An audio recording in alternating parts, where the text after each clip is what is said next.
Chers amis et partenaires du club JB VIP Conferences, je vous salue une fois encore. Figurez-vous que nous sommes dans une série d'enseignements dans notre vidéo, les 7 prisons de la conscience. Et aujourd'hui, je vous présente la deuxième prison de la conscience qui est la conscience d'impossibilité.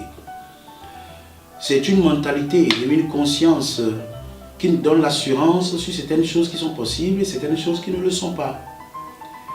Et cela procède d'une certaine idéologie que nous appelons l'idéologie de la dualité.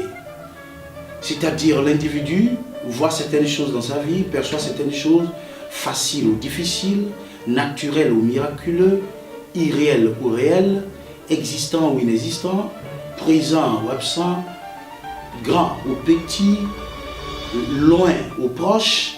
Cette mentalité, cette perception-là nous emprisonne dans la conception de ce que nous appelons l'impossibilité. Il y a certaines choses, nous devenons l'arbitre de la vie et nous nous disons, ça c'est possible parce que c'est facile, ça c'est possible parce que c'est naturel, ça c'est possible parce que c'est petit, mais l'autre ne l'est pas, celui-ci aussi ne l'est pas, parce que c'est trop grand, parce que c'est trop lourd, parce que c'est trop loin, parce que c'est trop élevé.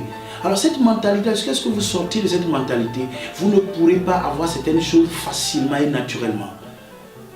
La conscience de l'impossibilité est une chaîne, une prison qui vous empêche de faire des pas vers l'avant. Dès que vous vous dites, ceci est trop difficile, ceci est trop grand, ceci est surnaturel, alors vous vous mettez un barrage, un obstacle, vous retraitez immédiatement les capacités de votre esprit à agir et à réaliser la chose. Ceci est créé par les expériences opposées que nous avons chaque jour. Des gens qui meurent, des gens qui naissent, des gens qui tombent et des gens qui se relèvent, des gens qui réussissent, des gens qui échouent. Nos propres expériences personnelles et aussi les enseignements des deux contraires que nous avons toujours obtenus des gens, le bien et le mal. Certains disent dans leur philosophie que la vie est un combat et la vie est faite du bien et du mal. Lorsque vous avez ces deux choses opposées dans votre conscience, il est impossible pour vous d'être libre de la conscience. Il est impossible pour vous de réaliser des choses facilement parce que vous verrez certaines choses impossibles. Et tout ce que vous voyez impossible, personne ne peut vous l'accorder. Seul ce que vous dites possible peut être réalisé. Donc à ce moment, vous voyez, la vie est chaotique. Cette conception vient d'une perception de la vie chaotique. Vous ne savez pas ce qui vient demain, vous ne savez pas ce qui n'arrivera pas demain, vous n'avez pas la certitude. C'est pourquoi nous, dans ce club, nous avons mis en place ce programme, nos conférences pour vous aider à avoir une vie cohérente et stable. Votre conscience doit être certaine de certaines choses qui doivent arriver, certaines des faits qui ne peuvent jamais arriver. Vous devez vivre dans cette stabilité, cette sécurité.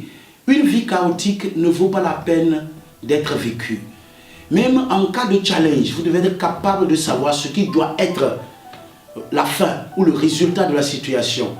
Donc c'est pourquoi je vous invite à vous abonner à notre chaîne YouTube, à aimer notre page Facebook et surtout à nous suivre sur Twitter. Vous allez vous former et vous allez vous renforcer. Merci.